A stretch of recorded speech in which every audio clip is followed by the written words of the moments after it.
பிரியமானவர்களே, ஆண்டவராகிய இயேசு கிறிஸ்துவின் நாமத்தினாலே உங்களை வாழ்த்துகிறேன். இந்த நாளிலேயும் நம்முடைய தியானத்திற்காக நெகேமியாவின் புஸ்தகம் 1ஆம் அதிகாரம் 4வது வசனத்தை நான் வாசிக்கிறேன். இந்த வார்த்தைகளை கேட்டபோது நான் உட்கார்ந்து அழுது சில நாளாய் துக்கித்து உபவாசித்து மன்றாடி பரலோகத்தின் தேவனை நோக்கி. அன்பானவர்களே, தேவ மனிதனாகிய நெகேமியாவின் நாட்களிலே அவர் சூசான் அரண்மனையில் இருந்தபோது யூதாவிலிருந்து நெகேமியாவின் சகோதரனான ஆனானி என்பவரும் வேறே சில மனுஷரும் வந்தார்கள். அவர்களிடத்திலே நெகேமியா சிறையிருப்பில் மீண்டு தப்பின யூதரின் செய்தியையும் எருசலேமின் செய்தியையும் விசாரித்த போது அவர்கள் அந்த தேசத்தை பற்றி சொன்னது என்னவென்றால், சிறையிருப்பிலே மீந்திருக்கிறவர்கள் அந்த தேசத்திலே மகா தீங்கையும் நிந்தையையும் அனுபவிக்கிறார்கள்.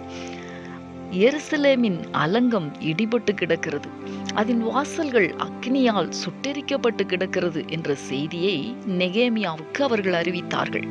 இதை கேள்விப்பட்ட நெகேமியா உட்கார்ந்து அழுது துக்கித்தார் என்று நாம் வாசிக்கிறோம். அன்பானவர்களே, அநேக நேரங்களிலே சில எதிர்மறையான சூழ்நிலைகளை கேட்கும் பொழுது, பார்க்கும் பொழுது, அல்லது அந்த சூழ்நிலைகளின் வழியாகவே நாம் பயணிக்க நேரிடும் போதெல்லாம் நாமும் அழுகிறோம், துக்கப்படுகிறோம். உண்மைதான்.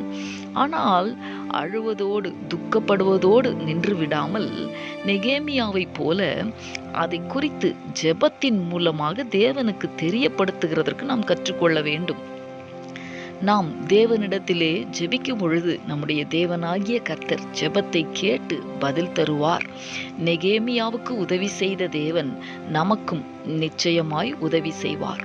எனவே நாம் துக்கப்படுகிறதும் பாரப்படுகிறதும் இவையெல்லாம் காணப்பட்டாலும் கூட தேவனிடத்திலே அதை தெரியப்படுத்துகிறதற்கு மறவாமல் ஜெபத்தின் மூலமாய் தேவனிடத்திலே நம்முடைய பாதிப்புகளை தெரியப்படுத்தும் பொழுது தேவன் இரக்கம் செய்கிறவராய், உதவி செய்கிறவராய் நிச்சயமாகவே நம்முடைய ஜெபங்களுக்கு பதில் கொடுப்பார்.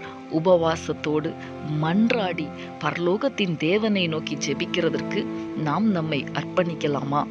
எங்களை நேசிக்கிற எங்கள் அன்பின் பரலோக தகப்பனே, ஆசீர்வாதமான இந்த நாளுக்காக உமக்கு நாங்கள் நன்றி செலுத்துகிறோம்.